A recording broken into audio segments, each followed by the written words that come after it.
It's Ebro in the morning. Laura Stiles, Rosenberg, and Marc Lamont here on the program. Yeah. My first time here. I'm so happy to be here, Yo, man. thank you, sir. And look, you got a new show on VH1. It's called VH1 Live. Yes. Is that correct? Yes. You looked at me like you didn't know that was the title or I'm not. a little disoriented, man. First of all, I came in here all excited. Man, where's Scotty at? Scotty Bean? Yeah. She's not here right now. I wore my new cologne. You know what I mean? You know what I'm saying? I came in the building. You know what I mean? I love, you know, you my man. You know you my mans and them, but like, I'm a little, you know what I mean? I like y'all and everything, but where's Scotty Beam? Man, that's what I came in the building for. Listen, I could have did this by Skype. Yo, the thirst for Scotty Beam is... I'm not going to try to quell it because she's an adult now. Right, you can't. You know what I mean? So I got to let her shine and fly. Normally, I'd be like, hey, chill. Right, she grown. She grown. Is she? I'm not sure. Because he said she's an adult now, like she's had her 18th birthday or something. That's still a little sister, so we got to be like, I know hold her on. since she was a baby. She been growing. She grew up here. Listen, like Marc. literally a baby. Gotcha. Yeah. Marc, ignore You know that I'm a part. good dude. I got a job. Marc, You got a PhD. You're a doctor. I got all that. Marc, ignore him. And y'all invite me when she's on vacation. See? Right. That's ill. No, Marc, real quick, ignore Ebro. Don't worry about that. Okay. The part that you need to worry about is how old are you? 37. All right, yeah. You Scotty ain't ready for you for about, I'll give her 5 years. You guys can have a conversation. Were you great, Ebro? Scotty ain't ready for nobody. I love Scotty. I love Scotty. Scotty ain't ready for this real grown man life. Scotty, if you on vacation, you listen. She listen to Hot 97 on vacation. I doubt it. She I don't just want to be Scotty. I just want to be She gonna Scotty. see this. She All right, gonna see I ain't this. gonna drop. I ain't gonna drop. So I got a show on VH1. It's called VH1 Live. And it's from New York. It's from New York. Every day. It's every week. Every week. Yeah, we're gonna work up to every day. But right now we're doing There you once go. a week. All Yep. right. And what do you see now? I know you from CNN. I know you from Morehouse. I know you from the amazing things that you've written and talked about on social media. I know you have a book coming out too. So I know about that. So when I see the VH1 promo, I'm like, you know, because me and VH1 don't always get along. I understand. Right? Because I don't say some nice things about their franchises loving hip hop and the other this club and that club and this person. Not always. It's And not I've always even bad. been on some of the shows on there. I seen you on Love and Hip Hop. Yeah, you know, they come to Fire Hot people. 97. Yeah. You know, I mean, we do it. But I still am very honest about some of the content and some of the coonery and buffoonery. So Okay. you, sir, as the intellect and someone I look up to as an intellectual, how are you going to reconcile this? What is the balance? What's going to happen here? Are we losing our Dr. Marc Lamont Hill to ratchetry and buffoonery, or is there going to be a balance? Sorry, let me back up. First, I like Love and Hip Hop. Okay. I'm a fan. All right. I like the VH1 franchise. Okay. So it wasn't like they offered me a stack of money and I sold out and started All wearing right, all right. you know what I mean, shiny suits. You know what I mean? It ain't that. Wait, so you were open previous to that, righteous a guy as you are, you have openly been okay being a supporter of the Love and Hip Hop franchise. Absolutely. And how do you justify that? No disrespect. I think that we have to have a healthy relationship to popular culture. We can watch it, we can critique it, we can enjoy it. I could watch a football game and say, look at all the sexism around here. You got women with But cheerleaders. still love football. Right, exactly. We love hip hop, right? That's right. And I could point to 15 things that hip hop that's wrong. At least. On any given Minimum. day. Minimum, right? But we still love the heart of hip hop. And what I love about Love and Hip Hop in particular is that we get stories told that don't otherwise get It's a good soap opera. I mean, really, that's what it is. It's a soap novella. opera, It's a that's novella, it. right? Yeah. And part of what you do when you watch a novella is you keep you suspend disbelief, right? And you don't get invested in everything as being real. But there's also stuff in there. You talk about women who lost fathers. That's right. You talk about what's going on with Scrap right now. Love and Hip Hop Atlanta. You got abuse. You got look at Mimi when she talks about her father abandoning her and how it affects her relationship. Stevie J grew up without a mother. So it helps you understand who Stevie J is, right? When you don't have a mother's love your whole life. I mean, these are things we talk about. Criminal justice system. With So, Scrap. there are Scrap. some- That's Remember Yandy, we had to go, that's our friend, and we saw her man get Where incarcerated. Rushman DC's good. Right, we dealing with this stuff. So for me, that's part of why I find it compelling. Now, it's some stuff I'll be like, oh, come on, word. But that's part of what it means to be a fan of anything. That's facts. That's cool for me. So, and as far as me having a show there, I want to have a space where I can critique popular culture, talk about what's going on in the day, and then do everything else. I am a And it also sounds like you're going to add in this level of awareness as well. Yes, but in a fun way. Into the fun. Yeah, but in a fun way. I mean, I'm a person. That's the thing people don't. If you only You're human? Nah, stop. Right. Like, Stop it. I walked in the building downstairs. Dude's like, "Why are you not wearing a suit?" I'm like, "Cause it's 90 degrees outside, and I ain't got to wear. I'm going to Hot 97. Why would I be wearing a suit?" Right. But so I teach during the day. I might go to a club at night. I teach during the day. I might listen to hip hop in my car, right? I have different parts of my personality. In the day, I'm gonna be on CNN. I'm still gonna be debating people. I'm still gonna be shooting down racists. I'm still gonna be advocating for our people. But at night, I might want to talk about the new YG album. At night, I might want to talk about what Stevie J is doing. At night, I might want to talk about what's happening with basketball while I was in LA. Because that's what I actually would be doing anyway. Just like everybody else would do. We sit around, we talk trash, we laugh. That's what I do. This show is just a venue to do that. And we haven't, by the way, really glad Marc Lamont Hill brought that up. We haven't spoken enough about the YG album. That album is amazing. But we're not going to go deep. We're not going to go deep right now, but it is YG. Anyone who's out here and you like to like tweet snitch things that we say and think could someone positive tweet snitch? YG's album's amazing. Can't believe he followed up My Crazy Life this strong.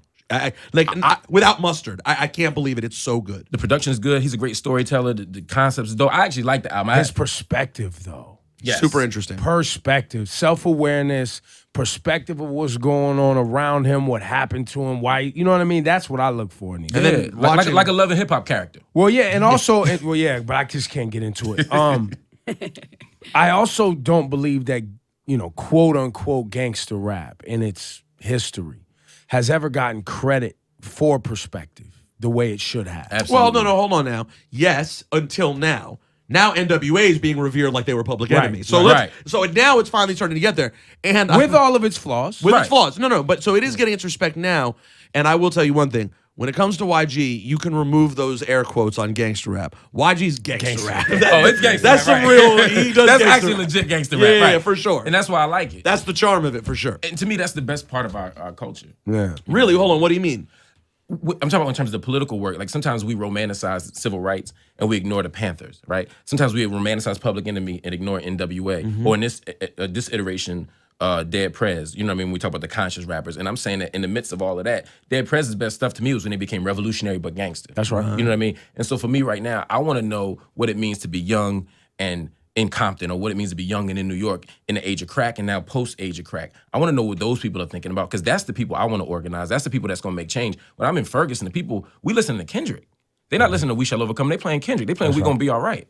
That's what's motivating us. You know what I mean? We listen to Boosie. We say F the police, not NWA. You see what I'm saying? So there's a whole different tradition that's going on in there. So I want to organize the kids on the street, the kids that's listening to hip hop, the kids that's watching MTV, VH1, BET. Those are the people I want to connect with. And so to me, that's the heart of our culture. That's why people resonate with Kendrick so much. It was interesting you say that, though, because Kendrick, if you were to push, Kendrick's very unique, right? He walks this line very nicely. But if I was forced to push Kendrick into a box, which we're not, I would probably push him more into the conscious box than anything else, right? It's just he's not preachy at all. I think that's right. And I think that's what we need. You know what I mean? But I think when I think about who's socially conscious, I heard that in Ice Cube early. True. You see what I'm saying? I heard that in a whole bunch of cats early. I heard that in Schoolie D. I'm from Philly, so Schoolie D. Yeah, I heard. So I'm gonna rep Schoolie D. But I heard that in Schoolie D early. You know if I didn't ask his age earlier, I But would have see, figured it I out by the always time he referenced Schoolie D. I always thought that, it was kind of a knock, because early Ice Cube, Dope Man Ice Cube, right? Right. Boys in the Hood Ice Cube, right? Yeah. He'll start referencing NWA and the Posse, by the way. Just I watch was just about to go, Fat Girl on My Job. Yeah, see, he's gonna go. He's 3 years older than us, so he'll go all the way back. I'm like, I don't even. You just went too far back. No, but my point is we always knock cats that are conscious differently. If that. Exactly. Right? Like you say YG's not conscious because he's gangster, but there's a consciousness about being aware of your surroundings and what it did to you. Now, whether or not you can quote book scriptures and quote things, historical facts that support why you're being inflicted with your, current disease of being impoverished and living in these circumstances is another level. But I still feel like there's a consciousness that we don't give credit to the gangster rappers to understand what's the reality. But I think that's one of the reasons that people love Pac so much, though. Because I felt like he was a perfect balance. Right. Definitely a perfect balance. Yeah, that's why we love Pac. I don't love Pac as much as most people. I think Well, that's because you're from Philly. That's not true. No, Philly cats love Pac. I catch it all the time. I done had almost. No, you love what Pac says. I think you're talking about as an MC. As an MC. I think he's an overrated MC, but one of the most compelling MCs we've ever had. Me and Marc Lamont Hill just became best friends. And Why? we'll probably start hanging out. We got to. Because of his love for Pac? It's the perfect. It's the exact same way I describe Pac. I love Pac. Culturally, the most important rapper of all time. Rap-wise, overrated. If I need bars, I'm not going to Putting Pac. him in a conversation with Biggie rap-wise is one of the silliest things people do. It doesn't make any sense. It's ridiculous. But putting him in terms of social importance next to Biggie, also ridiculous. Much more socially important. Yeah, Pac mattered more. It mattered more. But yeah, exactly. Is that why you guys have the same shirt on? That's why we basically... we got Around the Way Girl and then myself. So his is about girls. Mine is just I'm about the people, myself. right? So tell us about your book, Nobody, The Casualties of America's War on the Vulnerable, from Ferguson to Flint and Beyond. Oh yeah, the world's longest subtitle. It's the book I went to Ferguson trying to tell the story of Ferguson. I was down there right after Mike Brown got shot. I was down there for the rebellions. I was down there for the tanks. I was down there ducking bullets. I was down there for months. And I wanted to tell the story of what happened. And right as I was starting to tell that story of what happened in Ferguson, Eric Garner's killer, essentially, Daniel Pantaleo, was not indicted. And then we had Baltimore. And then we had Tamir Rice. And then, and then we had my man in Charleston. Freddie, and Walter Scott. And so all this stuff can happen. I was like, I got to tell a bigger story. And so I decided to take these big cases, Sandra Bland, Katherine Johnson, and tell the story, not just of what happened to them, because we can go to news and find out who got shot. That's what the internet is for. I wanted to say, what's the bigger issue here? Freddie Gray got killed in Baltimore, but Freddie Gray was getting lead checks before he ever got put in the back of that police van. He was being poisoned by lead long before Flint was being poisoned by water. Mike Brown was killed long before Darren Wilson killed him by the Normandy School District and broken public housing. There's a whole bunch of stuff that happens long before you get killed by police. So I'm saying state violence is part of a bigger problem of bad policing, of broken court systems, of broken schools, of an economy that's geared to protect the smallest number of people. And so for me, my book is a way of telling that story and also giving us some hope and trying to think about how we can get out of it. Well, one thing we've been talking about here, and we talked about Jane Elliott the other day, and we were asking her, like, what's the first thing you would do? And what she said, in her opinion, was that she thinks sometimes we all overstate the level of the problems, meaning we make them more complex than they are. As she put it, what did she say? They were able to go in and end World War II like that, right? Like things can... Once we decided to go to the moon, we got there in 3 years. Like, you know what I'm saying? Like, with focus... America can change things. We're capable. Yeah, of course. So what would you say is the most direct way we start to actually getting at solving these problems? And that's a great way to frame it, by the way, because as I always say, the system's not broken. It's doing exactly what it's supposed to be doing. Right. So we have to actually change the system. That means that we have to change the way we invest. Right now, so it's hard to give one single answer to how to fix this thing, but I think we have to invest in what works. That's the simple thing I would say. We have to invest in what works. We know, there's no doubt in the world that when you invest in education, people go to jail less. When you invest in housing and healthcare and food, people live longer and they don't steal as much. When people have jobs, they don't shoot guns as much. I mean, these are just facts, right? We know that early childhood education, early literacy, we know when you invest in that, people can read better. When people can read better, they don't drop out as much. They don't get suspended as much. They don't end up in special ed as much. They get better jobs. They make more on those jobs. We know what works, but we don't invest in that. We say we don't have enough money for that. So we have to change our economic priorities, and that'll help us get at some of the stuff. Now, that ain't gonna stop police from thinking I'm violent just because I'm walking down the street. That doesn't stop white supremacy, doesn't stop sexism, doesn't stop homophobia. We got a lot of work to do. But are you talking we got to invest in what works. Are you talking about not spending 10 times more on defense than we spend on everything else? Right. How the hell do we do that? I mean, that's a good point. I mean, there are cities in California that have never had a murder, or they've had one murder in 30 years, and they got artillery tanks. They got grenade launchers. They got militarized weapons just in case that they started doing after the drug war started. I talk about that in my book. The point is we invest in stuff we don't even need. Oh yeah, where we spend more, it's like 6 times more on defense than our top 5 or 6 biggest threats around the world combined. Right. Like we are armed to the teeth at any given moment. And the Donald Trump, for example, would tell you we need to spend more on defense and less on education. Donald Trump will tell you anything. But that's a good point, right? But still, but on the flip side of that coin, like even we had President Obama in office, who I'm mostly very pleased with his presidency. Yeah. But even still, he can only do so much. He didn't do that much. He didn't change defense that much. We still hit our military strikes. We still do all the shit that we do. Like this system. So how, if we finally got our, I mean, granted, maybe more of us were more excited about Barack being a black president than what he actually stood for. Or a black man who happens to be president, as I always like. No.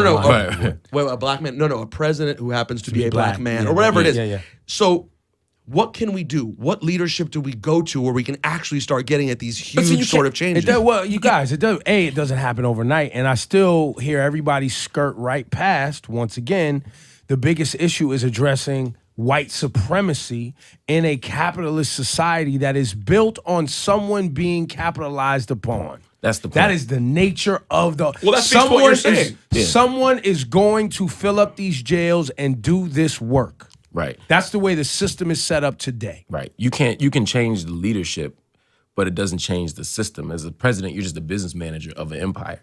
You know what I mean? If we're on a bus and it's going in a direction, doesn't matter who's driving it. Exactly. You know what I mean? I could be a better driver than you, but we're still going this way. I could be a safer driver, a more reasonable driver, a driver you trust more, but that doesn't mean I'm changing the direction that we're going completely. Right. Exactly. And that's the problem. And then the other problem is if I'm sitting in the first class section or you're sitting in coach, whether it's a plane or whatever, if we crash, we all still messed up. But we also investing in what part of the plane we in.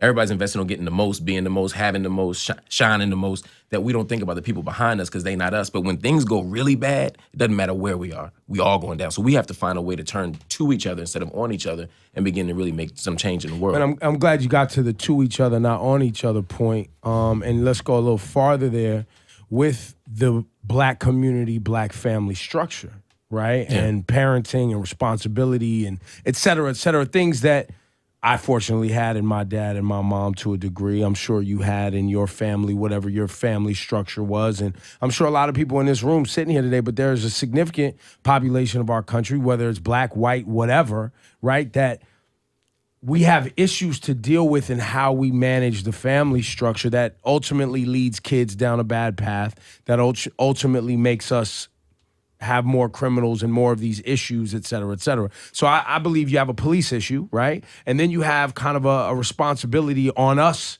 issue as well. Like, we need and they feed each other, and right? they feed each other. Because But if you lock everybody's pop up, right? Of course he's not going to be home. That's right. You know what I mean? Right. And he's going for 20 years. Right. And he's coming back into a society that doesn't know how to acclimate himself. So but what, in your mind, because we have to do it, because I can't sit around and expect the police department to give a fuck about my daughter and my family, right? I can't expect the government to do that. I got to do that, right? Because I'm not sitting around. I wasn't raised like that to sit around and wait, right? For somebody to come save me. It's not going to happen. No, that's real. I was in Chicago one time around Christmas time with Jesse Jackson. We went to visit these prisoners, and he came in the room and he was like, "How many of y'all are under 21?" All these hands went up. I mean, it was a bunch of 18-year-olds who didn't. How many of you finished high school? Almost no hands go up. How many of you have kids? Hands go up. 2 kids, hands go up. You know what I mean? How many of you here for nonviolent drug offenses? Hands go up, right? There's this whole, so you can see the system working here. Mm-hmm. And he said, who wants to help me shut down this prison? Everybody hand went up. They was like, what do we do? He was like, don't come back no more. Yeah. Right? So everybody knows Jesse Jackson thinks about race. Wouldn't nobody ever accuse Jesse Jackson not thinking about race. But he was also saying you can shut this thing down by starving the system, by making healthy choices. But you have to have an environment that rewards healthy choices. That's right. So if you got kids, take care of them. Help them with their homework. Show up to school. Be involved. Be involved. Do But all of that. there's so many parents who can't be there for their kids. And that's my point. There's single mothers that work 2-3 jobs just to keep the lights on, and the kids are being raised by television. And that's exactly and right. And there's no after school program, so they're in the streets. Right. It's not that we don't care. It's that it's hard to. Or they make parent teacher night at 4:00 on a Wednesday when everybody who has a working class job is Can't at work. make it. You Yeah. know what I mean? So we have to change the way school works so that we can be responsible, and then we have to reward responsibility. Because my man in Minnesota was quote unquote responsible, worked, went to church. Yep. You know, he did everything. Kids he was at the school he worked at loved him. Everybody loved him, and they still killed him with a gun permit. For the gun he never pulled out. Mm-hmm. So we have to change the world too, and we have to change what we consume. That goes to pop culture, that goes to music, that goes to TV. We got a lot of stuff to do. Food. Food is important. Especially in the hood. We talk about that all the time. Yeah, because we just went to Juice Press today trying to be healthy, and I walked out. I walked out with my juice. Yeah, it's expensive to be healthy. It's expensive. It's impossible. But then I have people that friends of mine that are vegan. Like the other day, I was complaining, right? In Bed-Stuy, where people live, there are places where you can't get fresh produce. Yes. They just started getting fresh produce in neighborhoods in New York City. Hello. You had to travel miles to find fresh food produce. Yeah, they call them food deserts. When I lived in the South Bronx when I was in college, all there was pizza, Chinese food, and a John's Fried Chicken and a McDonald's. That's it. See, but here's my problem. Can I tell you? Sorry. That's it. So let me jump in right now. We just opened like 14 cans of worms. Yeah. That are all really important. So my question again is, you said an idea. What is the number one thing that gets started on right now? Okay, here's what we do. But no, we have to be able to have these conversations in concert. Right. There isn't. It doesn't go So the like first priority. we just gotta have all at the conversations same. first. We could all do different things. For example, you could start a community garden right now, or we could all come together and grow and do a co-op so that people can have access to healthy fruits and vegetables, right? We could also do an after-school reading program. We know kids' reading scores go up when you read to them. If all of us, just at this company alone, took one day, a semester, one day a school year, to read to kids, their reading scores would exponentially grow up if we did that as a program. Not a lot of work, but if we all just committed to that, right? We could all find a project that does something to make our local community better. Because I don't, whether Hillary becomes president, Donald Trump becomes president, isn't going to change the day-to-day lives of a whole bunch of people in the immediate present, right? We have to do different kinds of stuff, and that's what I want us to do, and that's what I like to think about. I also like to think about fun stuff, because y'all heavy today. But it's a heavy time. Yeah. It is a heavy time. I know. But he deals with it heavy every day. So you get Hot 97, then we have some fun. No. We listen. The music is already crazy. The music we play every day is crazy. That's it's fair. already ratchet enough. So when we crack this microphone, That's a real. lot of That's times real. we're having fun, but we like to come in between the records. You know what I mean? To balance things No, that's out and real. have real convo. I think also too, we at this point, in which I've waited a lifetime for. At this point, we can continue. It's cool to have this conversation. This is the first time it's cool to have that I conversation. remember the day I heard Hov say, "Oh, what you trying to kick knowledge?" And everybody's like, "Yeah, nah. What you trying to do? Kick knowledge? Fuck you, nigga. Shut up with that Clowning bullshit. him and shit, right. Clowning you for trying to be smart." I remember that day, right? Because I was a bigger Nas fan, and I remember, oh yeah, fuck all that knowledge rap, fuck all that conscious shit, right? Right. I remember that day, and now we might be back to a point where it's cool to have that conversation again. I think it might be. I think it really Yeah. is. I think part of it is social media. I think part of it is the fact that, like the presidential races are now as much popular culture as they are political stuff. So like we're really into the horse race of that. I think music is playing a big part of that. And I think also people are tired of getting beat. People are tired of getting killed with their hands up. People are tired of dying. People tired of seeing it too. And we tired of seeing it. Because those of us that have grown up in the hood and around black and brown people know it's been happening. It's happened This my whole ain't life. new. This Yeah. is not new. Yeah. The fact that it's being shared and people who thought they lived in this pristine, perfect country are now confronted with a reality that, humans die every day for no reason Every single day. at the hands of the people who are supposed to be protecting people. Right. And that's why my book is called Nobody. Because when I was in Ferguson and Mike Brown was laying on the ground for 4 hours, this girl came over to me and she was crying. And these kids had to stand out there for 4 hours watching they old head. If you 10 years, 12 years old, or they youngin' if you're a grown man, or they nephew, the kid they watched, the kid who played on their porch, they student. They had to stand around like a 20th century lynching. Looking at this boy on the ground, blood trickling down his head for 4 hours, flies buzzing. It's 95 degrees. You can start to smell death in the air. They're watching this kid there like he belonged to nobody. He was disposable. If I live up in Westchester, I'm not disposable. If I'm in New Trier, Illinois, I'm not disposable. If I'm in Grosse Pointe, my water don't get poisoned like it does if I'm in Flint, because I'm not disposable. Or Newark, or Philly, or Cleveland, or all these places. Tamir Rice don't get killed if he's white, playing with a gun outside. White kids could have a real gun and might not get killed by the police. I think it's likely that if the white equivalent of Tamir Rice, in terms of what he looked like, I'm not talking about he looked like Dylan Klebold and Eric Harris. I'm talking about he looked like a fun-loving regular kid. I think there's a good chance they don't get killed. Of course. They come and they say, hold on, let's figure this out. Right. Like what you would expect a Right. police officer to do. You don't do everything you can to de-escalate and not kill someone. I guess the next piece of this, and yes, he will be having fun on VH1. Right. Yeah. He's not going to kick That's what I'm knowledge trying to every say. minute. Right. Yeah, no, VH1, we're going to have fun. But how do you... We also have a white supremacy issue in our police departments, yes? We have a white supremacy problem in America. But let's specific Yes. to police departments, Yes. right? The people who are associated with white supremacist groups, domestic terrorist groups are in our police department. I don't think that's the biggest problem, though. There might be some, but I don't want people to think that the biggest problem is that there's some KKK members. No, I in don't the think it's the biggest problem. I think white supremacy, like you said, in this country is a problem. But there are people who are known affiliates on police departments in America. No doubt. But I'm just saying there might be a more subtle issue because the idea is if we think, all right, the white nationalists are in the police department, then it's like we can just find them and get rid of them. The deeper problem is that there are well-intentioned people who don't actually have a problem in their own minds with black people, right?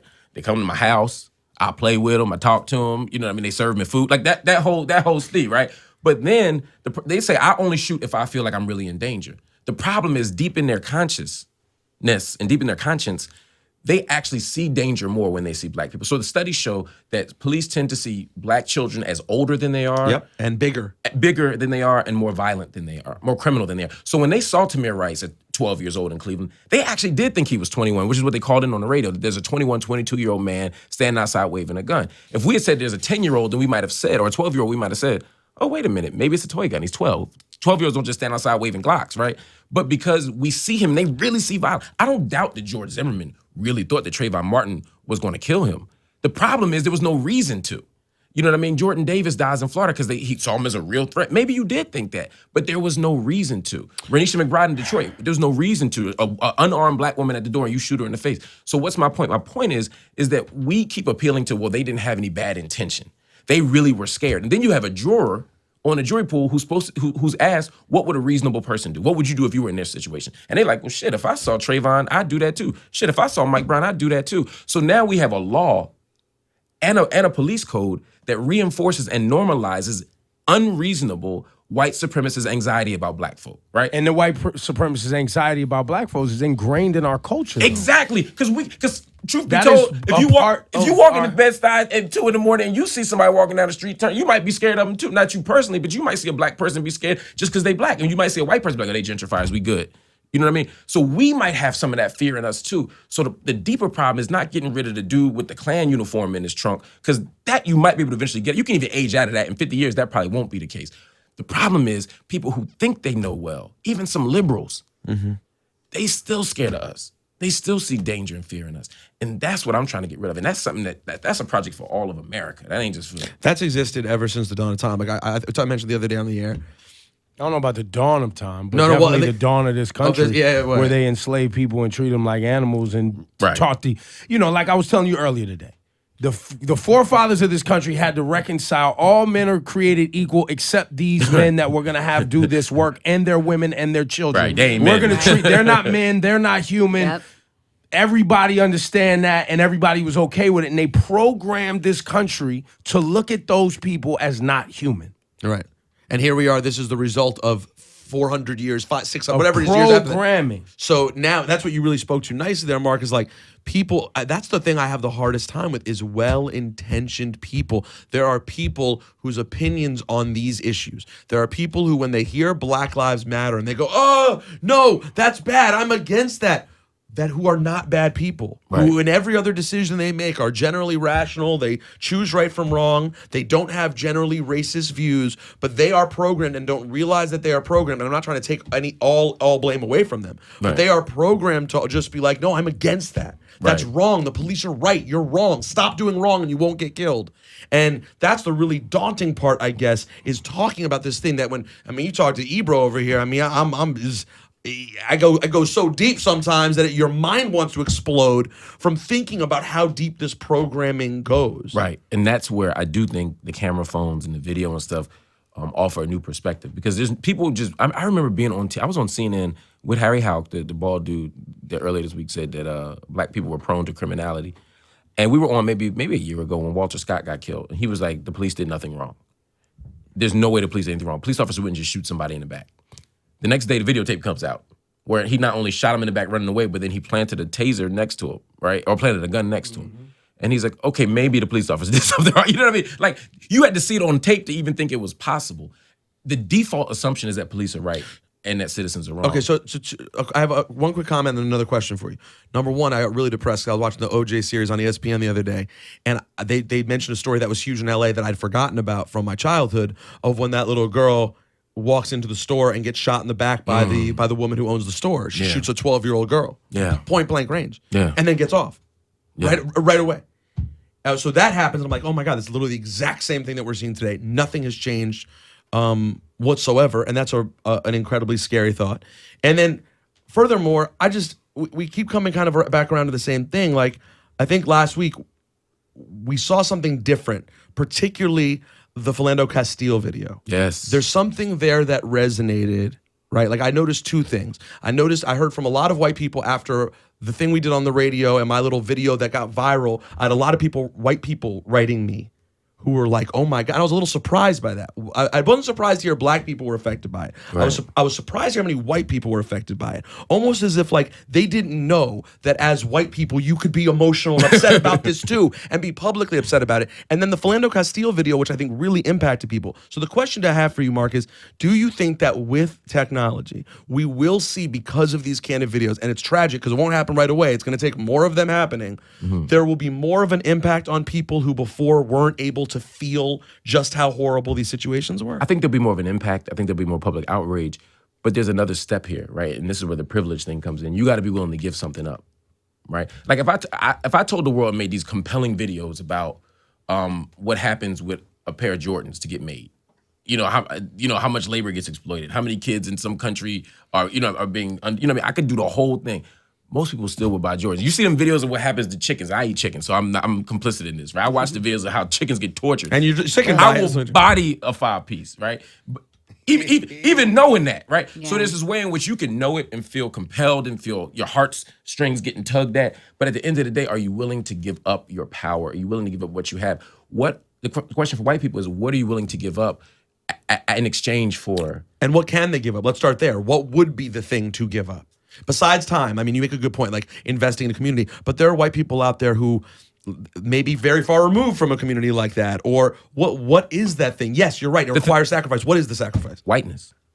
And how do you give that up? How do you tell white people to give up whiteness? And be clear, you don't have to stop being white. You can't stop being white, but this idea of whiteness is not just about... Believe me, if you could, I would have stopped you. But whiteness is about power. Whiteness is about unmerited power, right? We want to destroy this thing that's unhealthy and create something different. So in your day-to-day interactions, that might mean like you know how many times, and it's like a cliche, but it's true in New York, a cab pulls up, they don't know who been there first, they pull up to the white person. White person know you was there first, because they was holding their purse when they saw you standing there. They get in the cab. Sometimes they'll say, sorry, this is really fucked up. but they're like, I got somewhere to go, right? So they get in the cab anyway. You can't they recognize the problem, but they ain't trying to give up the cab. You have to be willing to give up the cab. You have to be willing to also report the cab driver, just as an example. That's the kind of thing you have to do. If you're a white organizer, you don't just come to my community and talk about this stuff. It's not just enough for you to say, go ahead, Marc, rock that Black Lives Matter t-shirt. No, you got to rock the Black Lives Matter t-shirt, because white people affirming the value of black life is what's going to stop us from dying at the hands of the state. Make a sacrifice. Don't just come and organize with me. Go back to your family and organize them. Tell that uncle that makes that racist joke at Thanksgiving that makes you uncomfortable, but you don't say nothing about because he's your uncle. You got to say something. You got to shut that down. These are the kinds of things that white people can do every single day. You have to vote for leadership that might not look like you. Not just because you believe in it, but also representationally. You might have to condition yourself to not always be in charge, to not always be running something, to not always be the leader. You got to be willing to yield your power. And if you do that, we might get somewhere. Ebro's spoken a ton to that, about how one of the things that sort of plagued the Obama administration is the fact that there are so many white people in this country who have fought back at everything the president's attempted to do because they've literally never had a black man as their boss. And Barack's the boss of all of us, right? So like to a certain extent, no one's comfortable. Right. Which I should just teach a class on. Because I know everything about having a black man be the boss. Ever since I met this. What's it like? Well, with this guy in particular, it can be really difficult. Marc Lamont Hill, man. So as soon as Cardi B sits on the couch. Yeah. Oh, here we go. Which will be soon. I saw Cardi. Be soon. I was at Hip Hop Honors. I saw Cardi a couple of days ago. She said she's gonna come on the show. Yo, and by the way, man, I love Cardi B. But listen to the album, by the way. There is some. There's potential there. There's definitely some potential. Potential for what? Potential to make hits and connect with people. I'm not saying potential to change the rap game in a way that I'll be waving the flag for. Okay, I'm just asking. She has the potential to make some money with music. No. But to make like one of those club records. Oh, she could definitely do that. Yeah, that girls are chanting and singing girls in the club. Girls are already chanting on them. I just appreciated her story. When she came up and she opened up about her story, it made me change my whole... Because at first I was like, we're really going to have her up here? See? And then after talking to her, he was even cooking us for it. I was like, I like you. I told her I wasn't too sure about you. Now because before she was popping on reality shows, I saw on IG, I was like, yo, this is gold. Yes. This is the way she talks, her perspective, how she's hilarious. No filter, she's hilarious, her timing, like the whole thing. I wanted to do a bit on the show, and then she's a star. Out of here. And they were like, nah, we not doing this shit. Like, come on, Ebro, we not doing this ratchet ass shit. I'm like, yo, it's hot right here. That's what I'm saying. Cardi got depth and substance. You know what I mean? And she's worth the interview. Yo, you gonna get fried for that. So true. Y'all can kill me, but Cardi B has depth. Look, I think every human being has depth and substance. That's true. You know what I mean? A story. And a story. Yeah. That made them who we see today. Right. That's all I'm saying. The that human was key. experience. When she was here, that's what made me change my perspective on her. Yeah, because I want to be clear. Her talking about the dumb shit she's talked about in her IGs, that is not the substance to me. That's something that resonates on the internet, and it's not for me. That's performance, That's right? performance, right? It's not about. I'm not a fan of her performance. It's not my cup of tea. But her story and her fight to get to where she's at is compelling and somewhat inspiring. Yeah, it's what it is. That's all I'm saying. And that's why I want to have her on the couch. Well, and you want to look at her on the couch. Have any of your colleagues accused you of cooning yet? Has it happened? I mean, people talk shit because people talk shit. I mean, people say I'm cooning for being on CNN. Yeah. You know what I mean? But if somebody's saying I'm cooning for VH1 and the show ain't even started yet, I mean, at some point that's just hate. The second we announced doing a show on VH1, the accusations started coming out. Y'all look at him selling now. He's cooning. Look at him cooning. And it's like, maybe I just want to do something different. Maybe I just want to have fun. Maybe I just want to have fun. And like I said, I have principles. I'm not going to be on there soft shoeing. Yeah. You know what I mean? I'm not going to be there disrespecting our traditions or our people. I'm just going to do a talk show. And this isn't the first time. I was the host of Our World for Black Enterprise for 4 years, and I interviewed celebrities. I did entertainment. At HuffPost Live, I interviewed Future just as much as I interviewed Jimmy Carter. You know what I mean? People didn't necessarily know all the stuff I was doing, but when Future and Sierra was beefing and all the stuff, that was based on my interviews with Future. You know what I mean? Like the stuff with 50, the stuff with Jada Pinkett. I've been doing this for 10 years. And suddenly now, I think because people see me on CNN more, they feel like you can only do that one thing. And I feel like we have to allow people to have different parts and to be able to show those different parts and be able to be different people at different times. I hope so. That's what we've always I'm been. in trouble.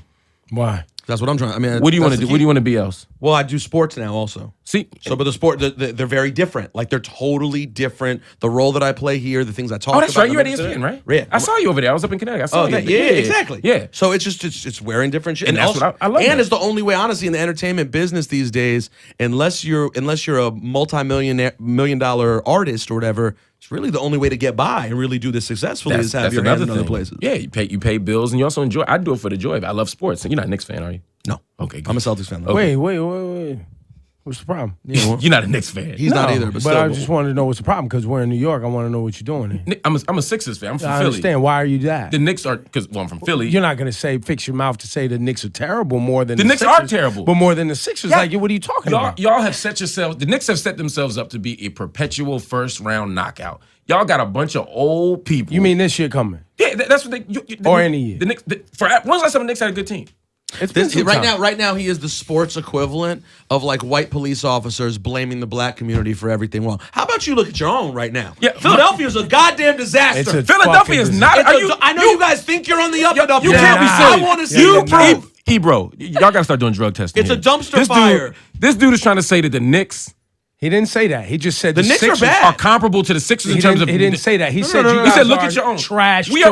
We have worse trash, I would say actually. Joel Embiid might be the best prospect in the last 5 prospect. We talking prospects? You talking about prospects? He's a rookie. We talking prospects? People that come to the league. He's a rookie. He's a rookie. He's nothing. It doesn't matter. Ben Simmons. Okay. Okay. I mean, come on. Ben Simmons, Dario Saric, the best player in Europe, just came over this year. You guys went to the playoffs last year? No. How many you went to the playoffs the year before that? Let me ask you a question. You went to the playoffs the year before that? No, we ain't been in the playoffs in 5 years. All right. So what we talking about? Because we've been building a team, and next year you will see the value of that. So you say. Would you rather have a bunch of young players, or would you rather have guys who can play? Of course, you would rather build. I know what you're saying. That's what I'm saying. And you guys are Sixers. If what you're saying is the Sixers are in a better position, we are in a much better position than the Knicks. That's great. Yes. But you're not anywhere yet. Yeah, the you're both equally in trash right now. I can't talk shit once the season starts. We won 10 games last year. That's all I got. You all I got is the offseason. All I got is the motherfucking offseason. Win the offseason every year if you can. We out the playoffs by December. Shit. I'm a Lakers fan. Oh, we better off than y'all. Yes, you are. Y'all are trash. But guess what? With the Lakers, we'll be they gave $90 million to y'all like the white man's welfare system. Y'all gave $90 million to Mozgov. He played 12 minutes last year. I know it's crazy. You hear John Cena had a great joke about the Lakers last night. What did he say? He was like, Luke Walton is on the Lakers. He's now their head coach and their best player. I was like, that's funny. That's real though. That's very real. Facts. And you heard Kobe's shit too, right? No, Kobe's like, I'm here with Abby Wambach. She went on top with she left after a World Cup. You know, Peyton left after a Super Bowl. And, you know, I went 17-65. So I like to do things differently. Right. Wait, Ebro, where you born? I'm born in Oakland, Northern California. So I'm Raiders, Lakers, Oakland A's. How you end up Lakers and not Warriors? Because the Warriors, my dad... The Warriors were originally San Francisco Warriors. My dad's from Oakland. Oakland cats didn't really fuck with the Warriors because they was San Francisco, right? So you went all the way up to L.A. So my dad was just the Lakers, and I just went. Okay, it sound like front running. That's what I was about to say. No. I respect that. It was front running. It was because they had Magic, Kareem, Michael Cooper, like it was James. That's what I'm saying. I kind of respect that. Was. And it was the Philadelphia Warriors, by the way, originally. Well, Didn't give Philly his props. That's all I'm saying. But That reach? Hold on. Wait. Your arms are long enough to box with God because that was a reach of epic proportion. I am a native Philadelphia. I rep Philly all day, every day. That's cool. And you're 37. That's still not old enough to remember the Philadelphia Warriors. That was damn near our last championship, bro. They teach that shit in school. It's history. Right. Yo, Marc Lamont Hill, man, he's on VH1. It is called VH1 Live. And What's the premiere date? This Sunday, 10 o'clock. Okay. Live. It's really live. People can call in, write in, tweet in the direction of the So if you up there fucking up, then you be like, yo, we live, baby. Yeah, That's what it is. just ride it out. Right. But keep coming, keep calling in because they're going to drive the content. The way directions we go, the questions I'm going to ask my guests, it's all going to come from the audience. Facts. So it's a real interactive experience. That's it's going to be dope, the best thing on late night, man. And it's an hour or half an hour? It's a half hour. Half hour, that's perfect. And we're going to, you know what? I really did. I've enjoyed this interview so much.